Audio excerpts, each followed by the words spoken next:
to the nation. He did this not for fame or for power, but because he believed that the land belonged to the people and that his wealth was merely a tool to ensure the common good. In the end, as the sun set over the Potomac, the family gathered together.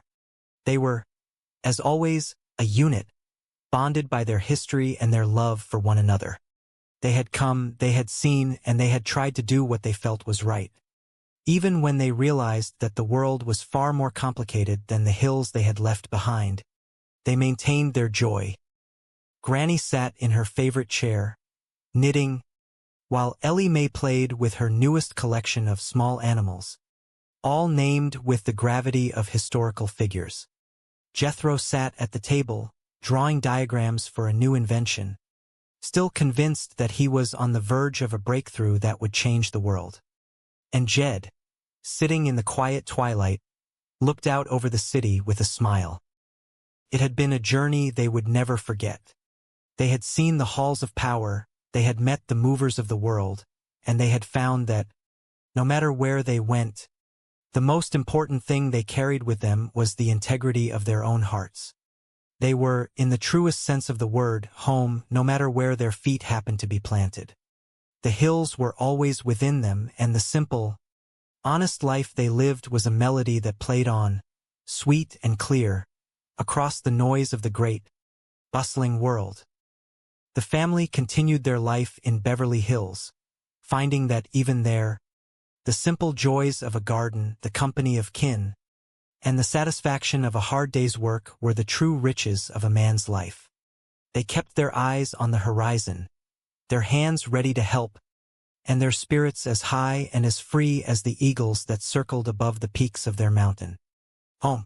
And so, the story of the Clampetts remained a story of kindness, of adventure, and of the unwavering belief that a good man, with a steady hand and a kind heart, could make a difference one day at a time, in a world that always needed just a little more of both.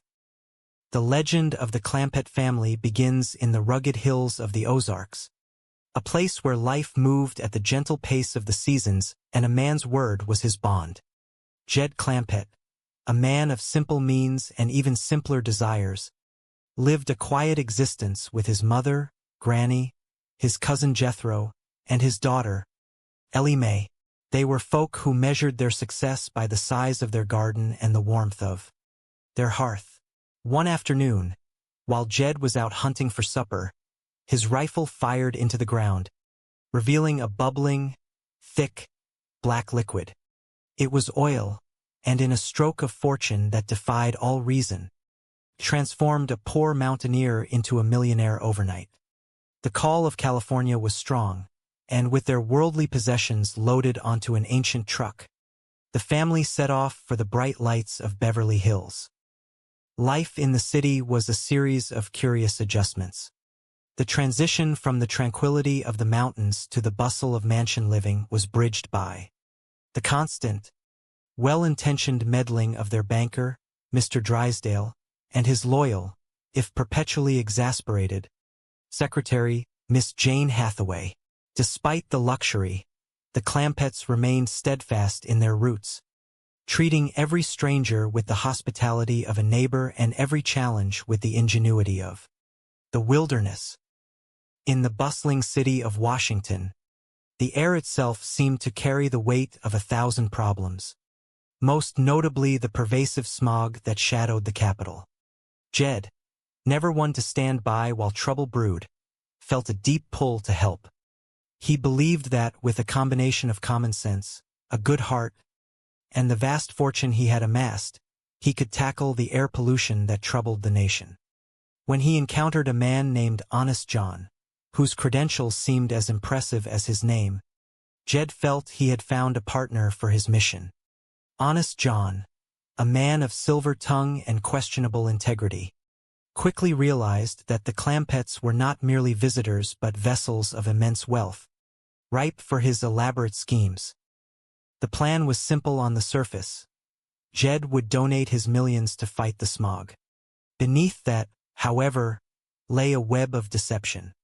Honest John and his partner, disguised as an ancient Indian princess named Sitting Hawk, convinced Jed that he could assist the President of the United States by purchasing various landmarks, effectively clearing the path for progress.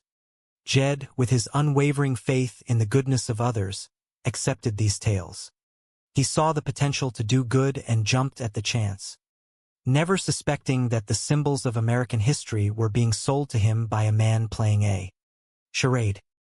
The family moved through Washington with a sense of wonder. Ellie Mae, ever the lover of all creatures, began amassing a menagerie, naming her new companions after the great leaders of the nation. Granny, suspicious as ever of anything that defied the natural order, kept a watchful eye on their finances and the strange characters that surrounded them. Jethro, meanwhile, was convinced that his own intellect, which he believed was vast, was the key to solving the world's most pressing technological crises.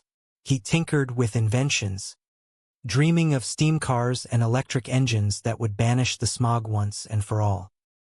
As the days turned into weeks, the schemes grew bolder. Honest John sold Jed the White House, then the Capitol building, and even the Washington Monument. Each transaction was met with a check written for millions, a testament to Jed's genuine desire to contribute to the greater good.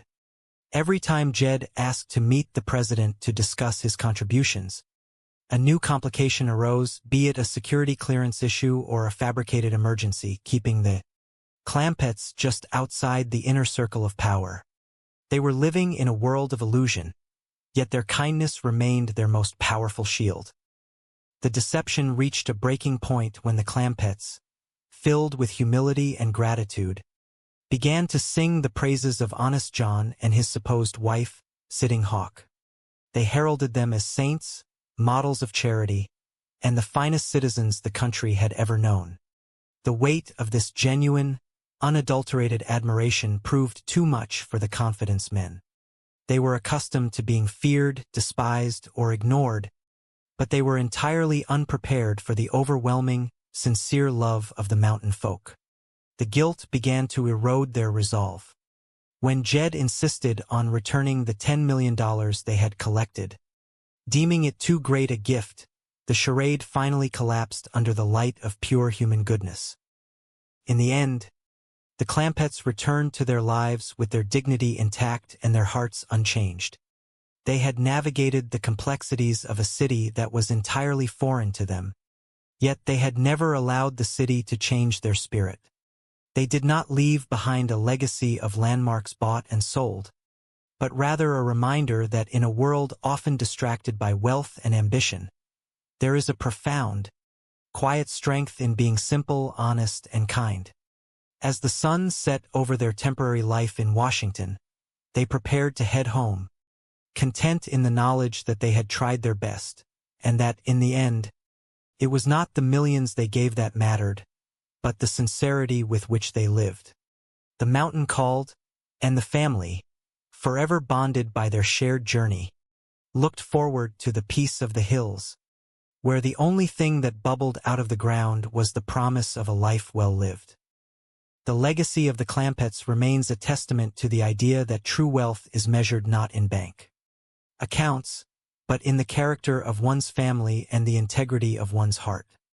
They showed that even when faced with the grand architecture of power and the intricate games of the corrupt, a person can walk through the fire and emerge as they were, steadfast, humble, and endlessly, beautifully human. They were the Beverly Hillbillies, and though they traveled to the very heart of the nation, they always remained at their core the same kind, generous souls who first discovered the bubbling crude back in the hills they called home. Their story, told through the laughter and the lessons of their adventures, serves as a gentle reminder to all who hear it. It is a story of faith in others, even when that faith is misplaced, and the enduring power of a simple smile to disarm even the most hardened heart.